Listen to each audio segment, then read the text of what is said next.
फुयेनाव फैनानै लोगोफोर ओरैबायदि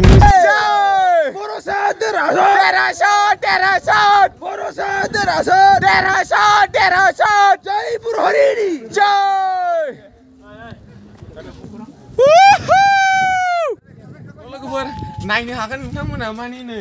फुवाया माबायदि डेन्जार जोमै ओमफ्राय फुरा दा गोजांबाय आरो फै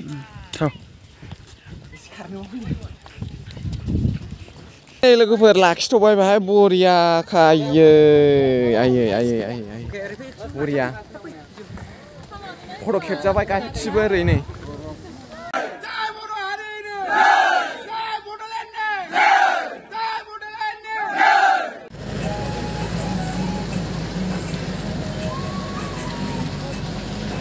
लोगोफोर नोंथांमोनखौ आंनि इउटुब चेनेलाव बरायबाय नैबे आंनि आंगोनि लोगो अनजाथावखौ लानानै दा जोङो बहा दंफैयो बे शिलं थांगासिनो जायगा नांगौ जायगायाव हटेलाव ओंखाम जादों आरो जोङो मोनसे हटेलाव दा लोगोफोर आङो भिडिअखौ बे माने मेघालय रायजोआव फैनानै भिडिअखौ बानायफैबाय जोङो माने मोनायावनो फैदों आरो 3टासोआवनो फैदों होमबाबो माने गुवाहाटि बारबोबाय गुवाहाटियावबो होमबाबो भिडिअखौ बानायासै ओमफ्राय दा बेहाय ग्रोब नै बिथांखौ लोगो मोननानै भिडिअखौ बानायनाय जाबाय ओमफ्राय दा लोगोफोर नोंथांमोना भिडिअखौ नायलांदो ना मा होनो औ जोबजासिम नायनांगोन दाननो मोननाय नङा ना गासिबो ओमफ्राय जों शिलंआव मारै आरो बोरै फैदों एसे फोरमायहरदो शिलंआव जों फैनायनिया शिलंआवथ' जों फैनाया बिराद गोसोखामोन आं फैनाया माने फैयाखैमोन आरो ना ओमफ्राय दिनै फैबाय ज' गासिबो मा इन्टारेस्टआनो आलादा आरोना गासिबो लोगोफोरखौ कलेजनि गुबुन कलेजनि लोगोफोर दंना गासिखौबो लोगो मोनजोब्बाय आलादा इन्जयानो आरोना दा जों थांनानै गासिबो दा लोगोआव मैफावनोसै दा लोगोफोर नोंथांमोना नायलांदो माने आं ओंखाम जानाय भिडिअखौ खालामासै दा गासिबो ओंखाम जाखांजोब्बाय ओमफ्राय जोङो दा एबार गारियाव गाखोनानै थांसिगोन ना औ दा नोंसिना आलदासो खिन्थु गारिया जोंना आलदा माने जों हरजों ज' बेरायगोन मिन्थिबाय ज' बेरायगोन दा लोगोफोर नायलांबाय थादो हगारबाय गारिया दा नोंथांमोना नायलांबाय थादो शिलंनि लामाया ओरैबायदि खेंसोना माने फुरा खर'सो गिदिंगोन आरो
लोगोफोर बिराद गोजान फैबाय जोङो दाबो ओमफ्राय जोंनि थांनांगौ जायगायाव मोनाखै जायखौ शिलं मेघालया माबायावथ' हाबखाबाय मेघालया स्टेटआव हाबबाय ओमफ्राय दासिमबो जोङो शिलंखौनो मोनाखै दाबो दा माने बिराद जायगाया हाजो एरिया जोब माबायदि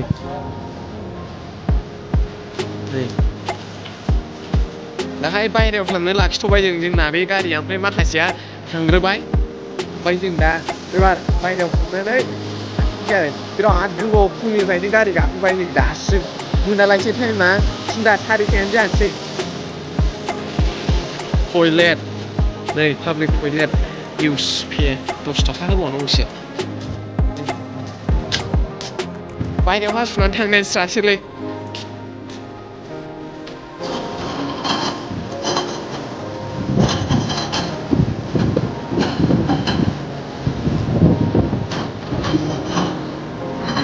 ट्राफिक जाबाय लामाफ्रा नै जै मारैबा गोग्लैफ्लांबाथाय सेस गाहायावथ' नै थाखो माबाया हाजोआ मोजां जोंनिजोबखा दा जों ट्राफिकआव दंबावोसो दा वाव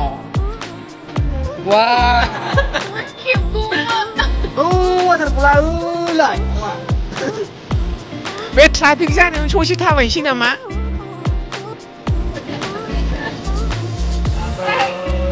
डेन्जारलै थाखुमालायनाय गेलेबाय नुखानाय नङाना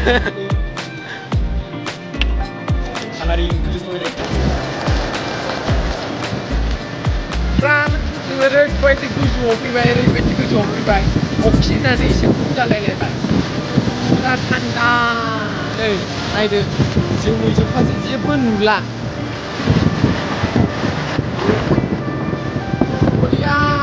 दे दासिम जोंनि गारिजों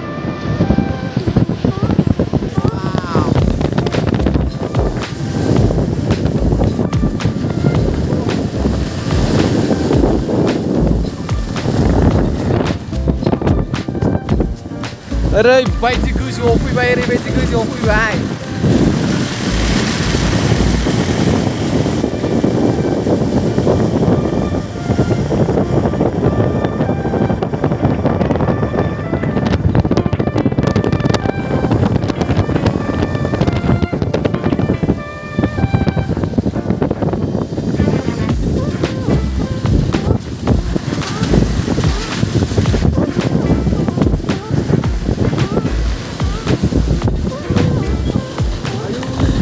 एबार भिउआ साबसिन नुसिगोन बरिया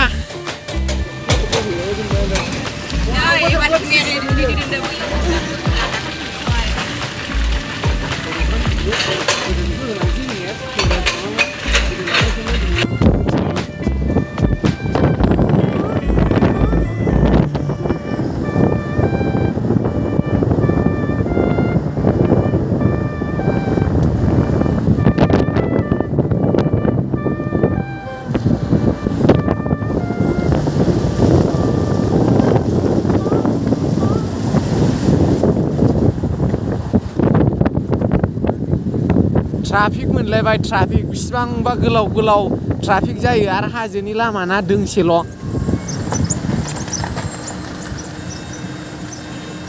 नै ट्राफिक जाबाय ट्राफिक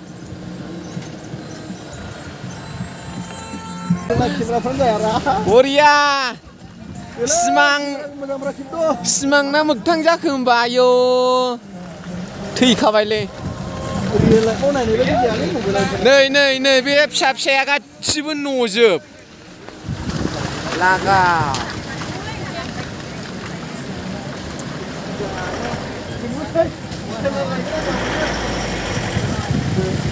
बावजोब्बायलै गामि बावबाय डिस्ट्रिक्ट बावबाय स्टेट बावबाय फैनानै सेस अख्राङाव फैबाय अख्राङाव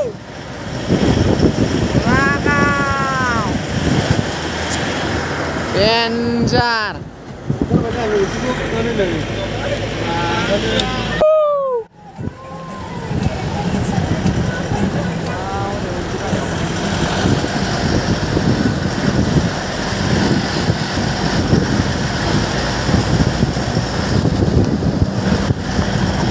लामा दासो बानायगासिनो दङ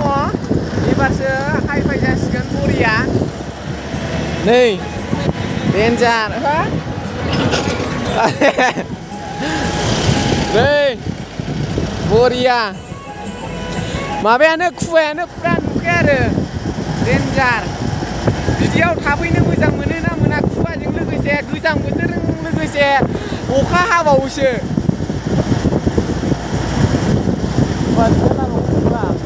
डेन्जार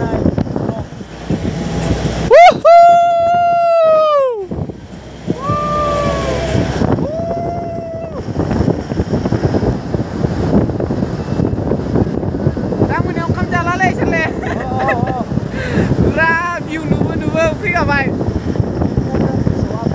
खिनो ओंखारदों खिनो ओंखारबावासै आंहा डेन्जार आरो हरैसो मोजांसिन जालायबाय माथो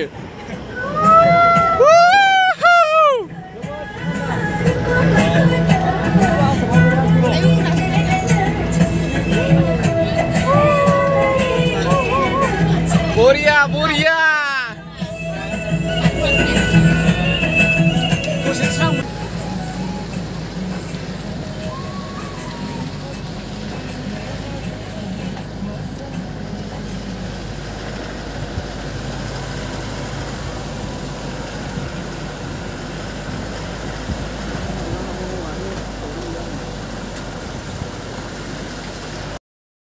सफैबाय लोगोफोर सफैबाय बिराद गोबाव सानसे गारि गाखोनायजों नै सफैबाय फंबाय आंखौ लाला लायो आदा र' ओरै फैनायजोंसो मोजां नुयो ओरै हाब दा आदा सफैनानै माबायदि मोनखो सफैनानैथ' बिराद मोजां मोनदों माने लामाखौ नायोबा ना गलांसिगोन नामा बिदि मोनलायलांबाय आरो ना लामाया गोजानथार ना जिबौआबो बेबायदि नङा आरो ना थाबायखाया दा सफैजोब्बाय नै जों बे गासिबो बड'लेण्डनि जोब बड'लेण्डनि बेरायग्रा जोब ओमफ्राय नै दखाना मेघालयनि दखान लोगोफोर गासिबो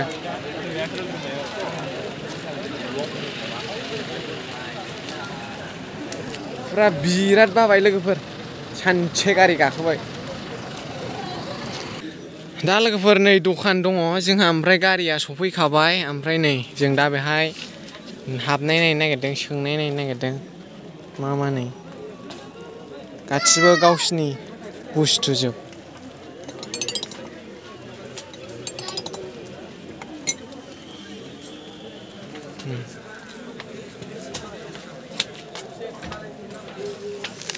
नै दे नोंनो एसे ये अंडा है क्या इनको अंडा ना नहीं दाउदै सकता है लकड़ी से बना हुआ है ना हाँ लकड़ी से बना ये अंडा है लोगोफोर नै नायदो बरिया सोंदो रायलायनो मोननांगौलै एसे सुरफ्रा माबायदि दीदी हम लोग तो हिंदी से बात करते हैं ना हिंदी एसेल' बुजि जाहैदों हम आसाम से आए ना मतलब हिंदी कंपलसरी होते हैं हम लोग हिंदी और एसएमएस एक बार पूछना चाहता था मैं तो प्राइस वगैरह के बारे में कितना कैसा है मतलब थोड़ा सा ज़्यादा है ये कम है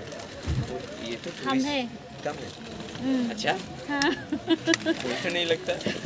एक देखता हूँ खोन्थानो थिनदो खोन्थानो मतलब सब कुछ लकड़ी से बना हुआ है तो लकड़ी से है ना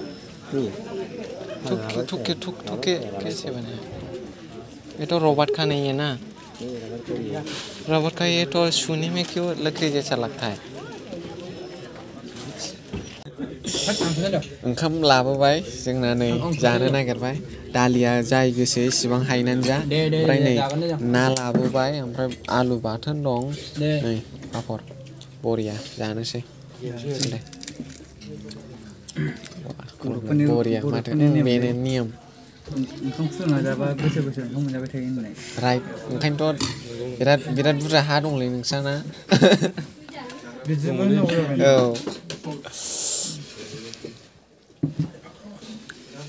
Video in some water bottle. मोनखागोनदां